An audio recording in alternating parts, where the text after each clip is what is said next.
Hello, everybody. It is Dee with Dee and Renee's Low Carb Cooking. This week it is July the 3rd, and we are here to talk all about cabbage. And on our page, I gave you all a little bonus recipe this week for July 4th celebrations tomorrow. But all the things that we're going to be talking about today are perfect for potlucks, backyard barbecues, really fast food prep, all those types of things. Cabbage is one of those veggies that when I speak to it as low carb, and I see there was some comments today that a lot of folks think that it's not low carb, but it's actually pretty low carb in the land of vegetables that are very versatile and we love to eat. And so if you're not doing a do-it-yourself keto, cabbage fits perfectly into the low carb, low sugar lifestyle. So it is just I solo again today. Renee is still a very lucky ducky and still in Italy until next week. She will be back with us. So if you are joining us live, give us a holiday emoji. Give us your love, your likes, your shares. So that we can share our recipes and our information out of our broadcast. And if you are here joining us live, please feel free to write in the comments and I will do my best to answer questions as we go. And as always, if you're here, please type in, say hello and let us know where you're from.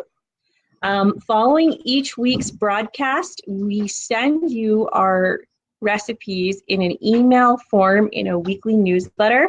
So I will also post the link to our weekly newsletter in case you have not signed up for that. So we're going to start here today just with my first picture. I really wanted to show everybody all the versions or the many versions of cabbage that you can use for your recipes.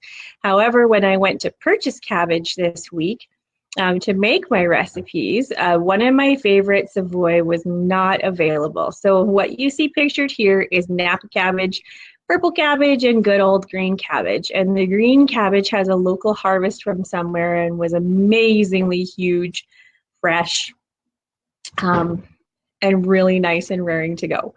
So there is our cabbage, our pre-cabbage picture. How many of you use cabbage in your weekly planning, preparing, and grocery shopping? Planning and prepping. Totally just lost my train of thought. Hi, Christina from Columbia, Maryland. Cool. I'm gonna throw up the first picture here that I'd like to talk about today. And this picture that's going to come up in the screen here is one of my most favorite pictures. Now, it didn't come into our broadcast. Let's try again. Oh, I'm going to give a whole bunch at one time in there, but that's okay. So the top picture that you see there is a salad that I just call Dee's version of the traditional Japanese, Chinese, or Japanese cabbage salad. So I don't know if any of you make the traditional one or have had it in potlucks, or if some of your family members make it, but traditionally it uses what we call those ichiban noodles and your chicken stock, and it has usually sunflower seeds, bean sprouts, and cabbage and mushrooms, and a delicious dressing. And so I recreated this one quite a few years ago, and it is absolutely so close to the real deal. And the really cool thing now is that we do have the sweet and spicy trail mix that you can put in if you're looking for that nutty crunch. and totally works within your day. If you're in phase 3 or 4 and on protocol here, then you can totally use sunflower seeds, just like the original recipe calls for. And the zero noodles. Now, I don't know if any of you use zero noodles or have any experience with them, but I like to dry fry them till they are crispy and add them to this salad. So a really simple salad to assemble: bean sprouts, green onions. Hello, Sandy. Good afternoon. Bean sprouts, green onions, mushrooms, and of course your cabbage. I do use the trail mix in my version of the salad. It is easy and delicious, and it puts great crunch in. And I don't dress this one though until right before I'm going to consume it, just because I don't like soggy cabbage or bean sprouts. So before we move on to the next recipe, I wanted to give you a little tip on how, if you have bought a cabbage and it is bitter, what you do to take the bitterness out. So we've all heard the method of salting our veggies to help bring out the water, but with cabbage, you can salt it once you have sliced it or mandolin it, and you gently massage it a little bit, and then you can let it sit, and that helps to take the bitterness out if you need it. Or if you ever stumble across a recipe that tells you to do that, then that is why they are telling you to do that. They are getting you, they're assuming that your cabbage is bitter, and then that's going to help get the bitterness out. I have actually never done that method. I don't mind I've never minded the taste and texture of cabbage. So, but that is an interesting where you want to pre-soften your cabbage. That would work as well. All right, I'm going to try to take some of these down. All right. So this next recipe is just a version of a good old coleslaw. And of course, if you are in phase 1, 2, 3, you're going to omit any carrots, but all the rest of the vegetables on your phase 1 sheet are game and good to go. So this one that you see here, it has some Italian parsley, red onions, purple and green cabbages. I like a variety of cabbages in my salad, and so I throw them all in here.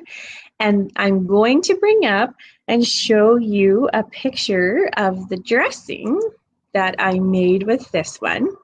Now, I'm always game for trying a lot of different homemade dressings. And I know that we can't, if you're in a losing phase, you're not going to be using real mayo. But for any of you that are in maintenance, when you're reading our recipes that are designed for low carb, low sugar, if you're in maintenance, you can just very easily substitute the real deal mayo in place of anywhere where you might see something that says Walden Farms Amazing Mayo. Another tip I can give you on the Amazing Mayo is that you're going to always want to dilute it. The sweetener that is used in Amazing Mayo is really, really strong, and it leaves a really strong aftertaste. But if you marry it with some other flavors, like pictured here, it's not so bad. So the coleslaw dressing that you see here, excuse me, actually has chili powder and dill in it is the main ingredients in this fresh one, and it is a nice spin. You can still use a little bit of your daily oil allowance in that dressing, or you can totally omit it if you would like to use it somewhere else. So that's the really neat thing about when you're making your own dressings. This one has a touch of apple cider vinegar as well. You can add a touch of IP maple syrup for a sweetener in it, and of course salt and pepper. And again, as with the last salad that I was talking about, I only like to dress them very close to before I'm eating them. You can dress this one and leave it overnight, but it will wilt your cabbage leaves a little bit, especially if they're really fine mandolin, which I never mandolin my cabbage. I just slice it nice and thin with a really sharp knife. But if you are watching our broadcast live today and joining us for our cabbage show, please tell us where you are from and who you are. And of course, if you like cabbage or not. I always find it really interesting after we're done shows to see the feedback on what type of vegetables that our low carb, low sugar clients are really using and enjoying.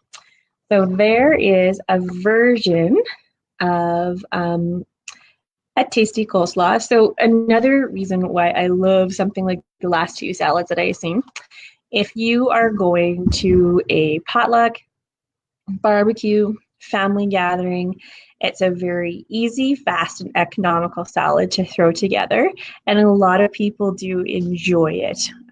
So it's a friendly one to have on a potluck table versus something, a mystery salad or dressings that you may not be able to have if other people bring salads. So yes, so that's my version of coleslaw, and it's dressing.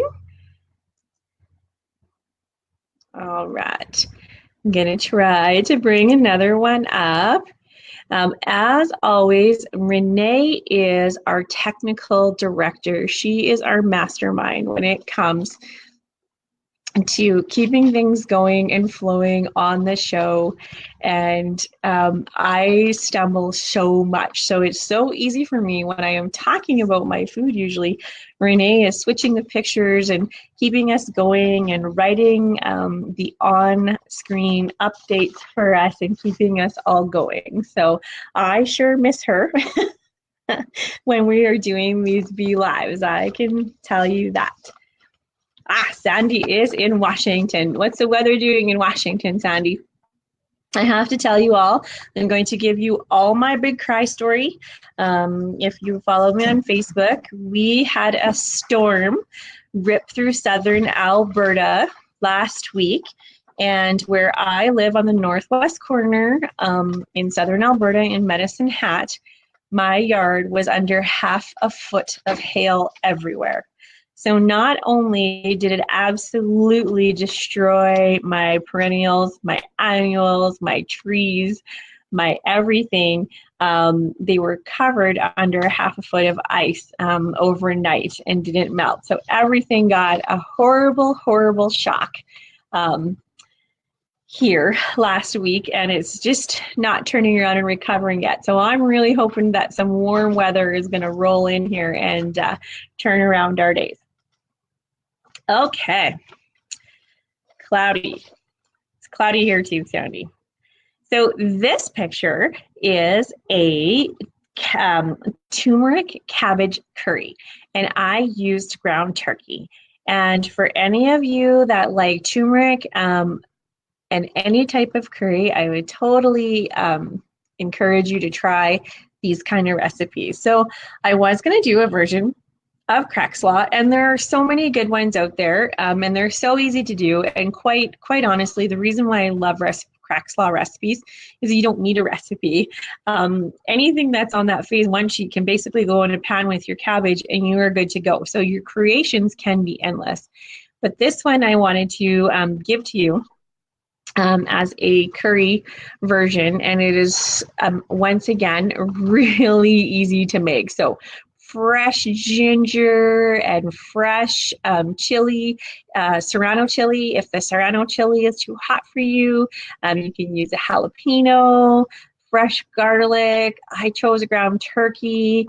The turmeric adds wonderful flavor. You could use a little bit of real milk or almond milk and some water, salt and pepper, of course.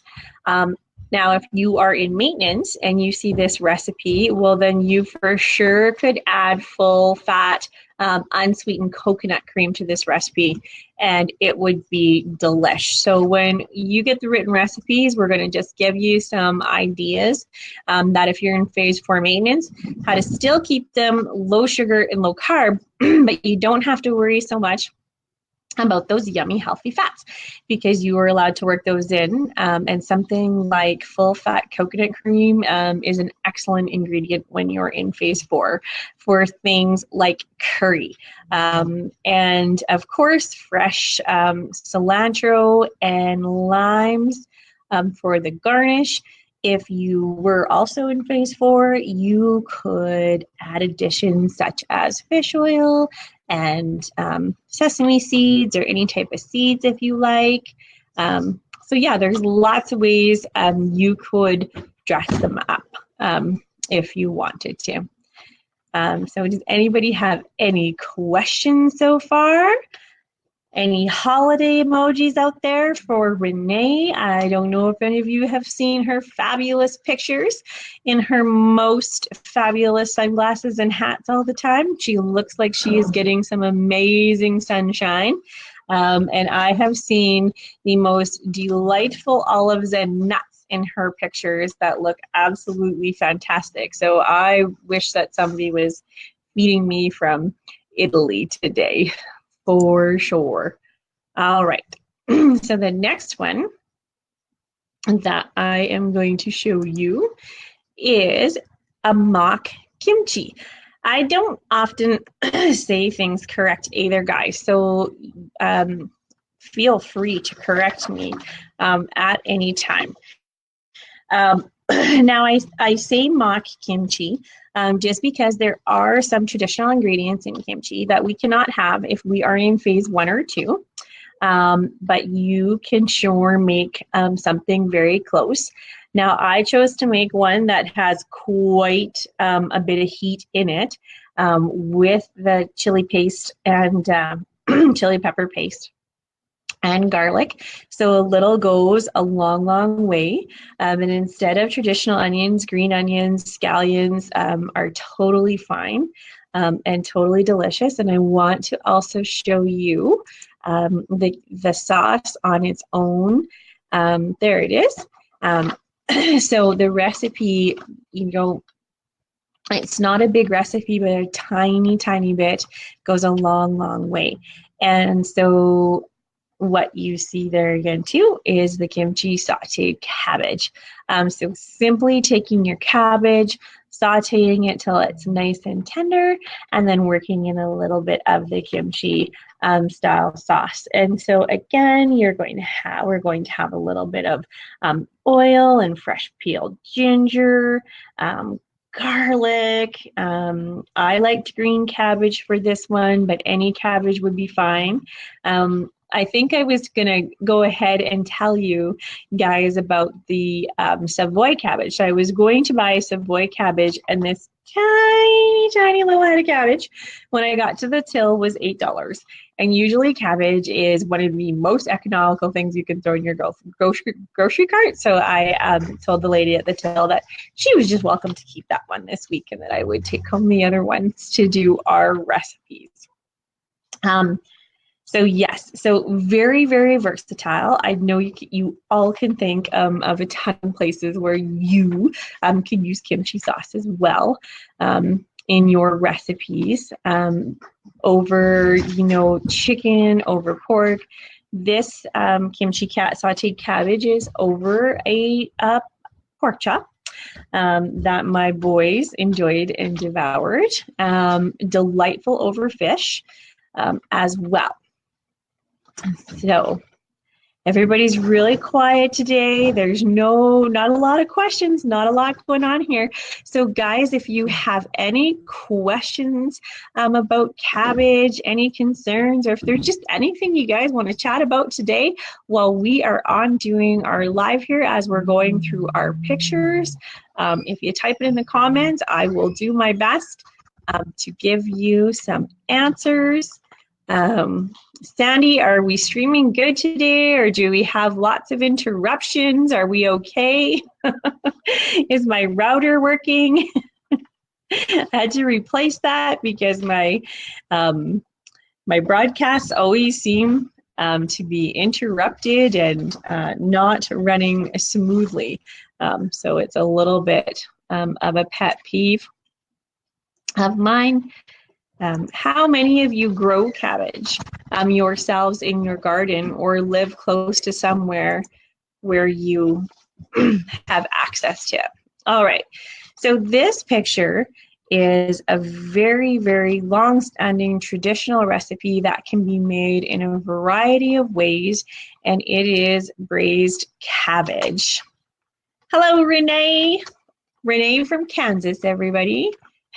Looks yummy. Thanks, Renee. I hear you and Stephen. Awesome, Sandy. Sometimes I know we get really glitchy, but I'm glad it's working well today.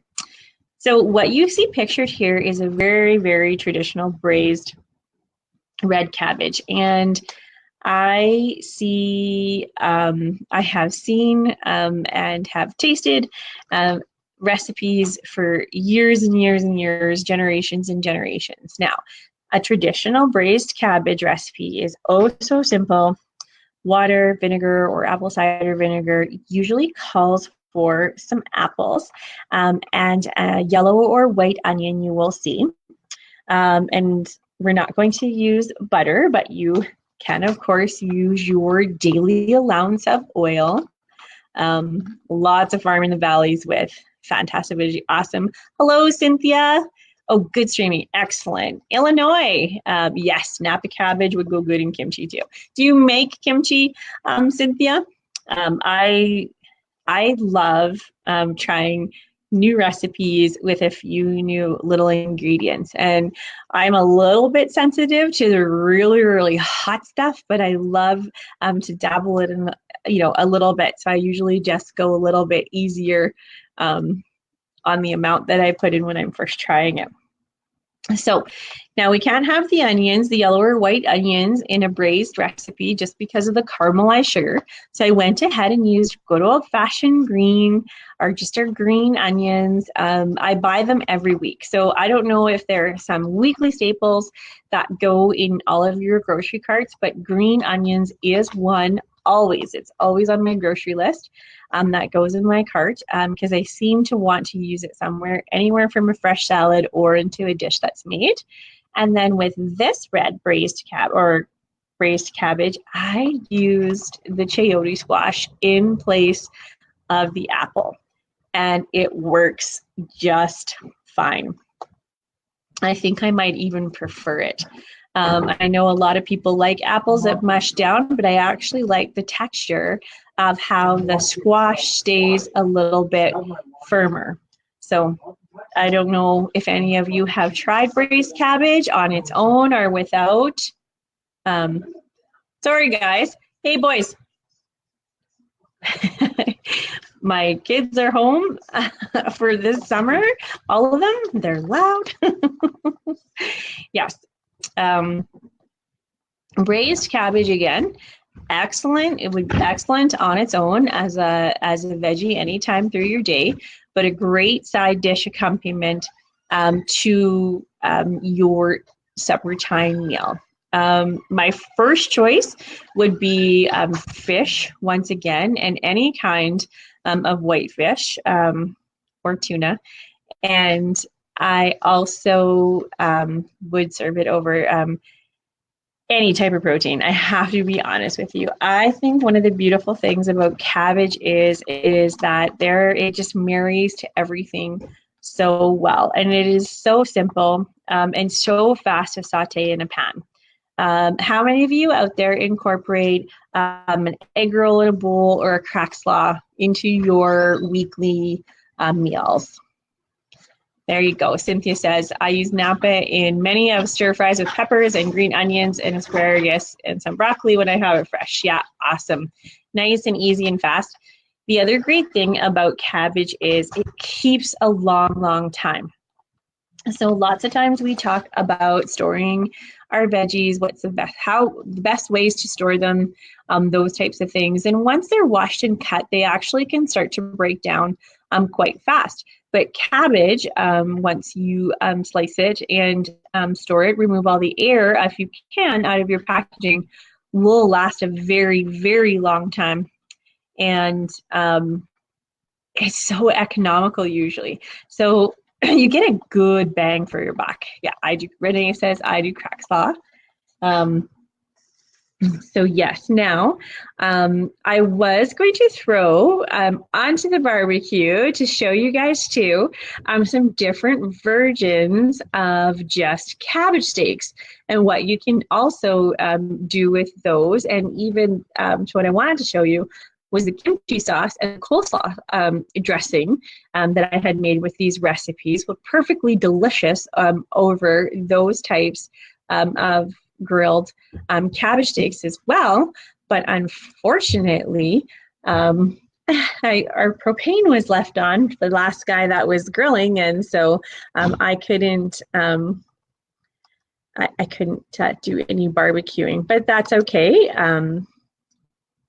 All right. Sorry guys, that's my puppy out there. Duff. He is guarding. He thinks he owns Duff.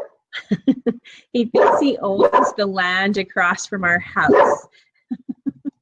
And if anybody is walking on there, then, you know, he thinks he has to police it. I make egg roll. Christina says I make egg roll in a bowl pretty often. It's a pretty delicious and easy recipe too. It's a great one.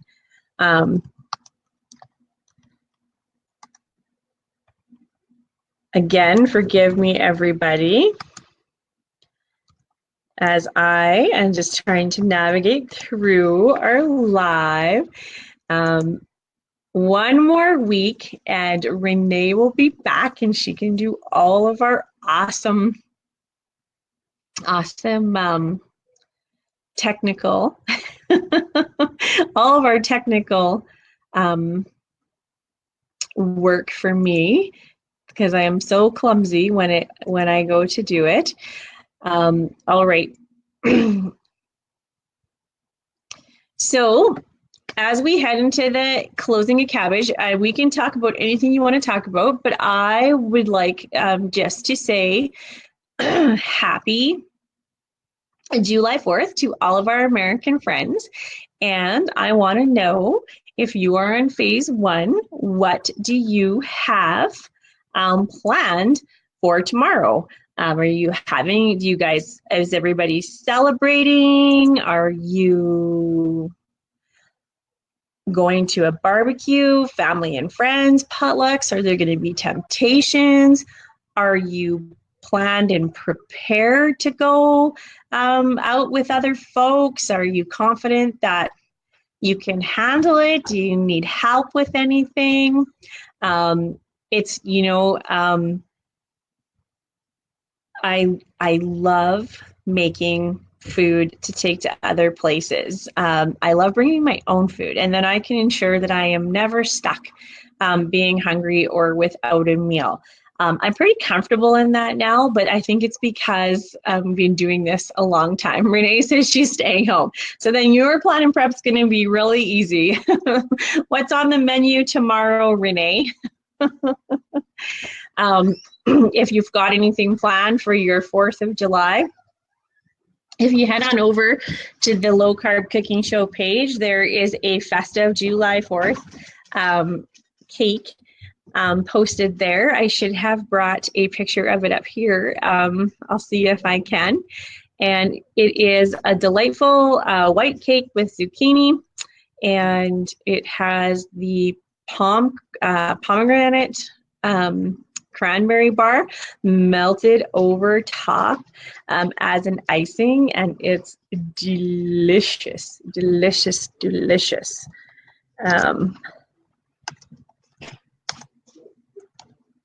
Is everything closed and shut down for July 4th, or do lots of businesses run as scheduled? If you are a business owner, will you guys be shut down tomorrow?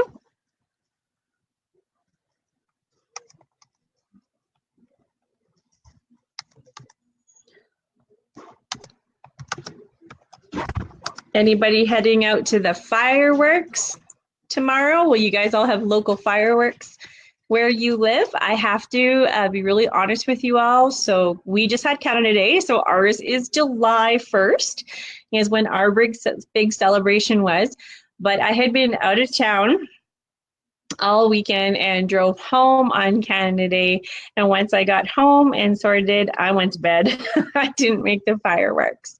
Cynthia says grilled sirloin and grilled vegetables at a cookout, but I'm bringing my dessert, rhubarb jello with an IP jello packet. That's perfect. That sounds yummy. You know what? You can't go wrong with grilled sirloin. Oh yeah, my work is closed. We are closed. So it is a holiday day. So, you know, if you guys are not out and about and running around, you know, it's a great rest and recharge day.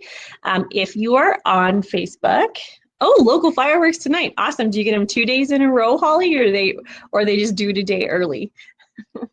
If you are on Facebook, I would invite you all to search out a group that Wendy White Stevens has created, and it is the Ideal Protein Book Club.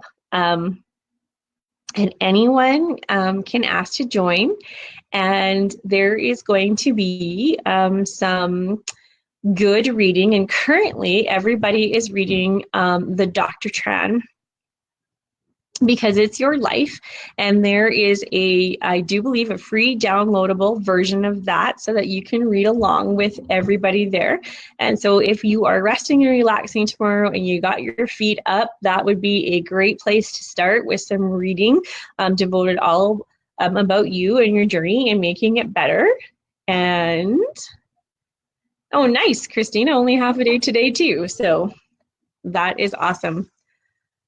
Well, on behalf of Renee and myself, everybody have a very safe and wonderful holiday tomorrow. I'm going to let you all go, and I am going to get our recipes all written up here and sent off so that they can come to you in your email on Monday. As always, if you have any favorite recipes or any other comments or questions, if you're watching this in the replay, feel free to leave them in the comment section, and Renee and I will get back to them and answer some questions for you. Oh yes, a great book. Yeah, and you know what? The more times you read it, I think the more you get out of it, especially if you have been on the journey more than once, twice, 3 times, or doing a reboot, or just need a refresh. All right, take care, everybody. Stay safe. We'll see you next week.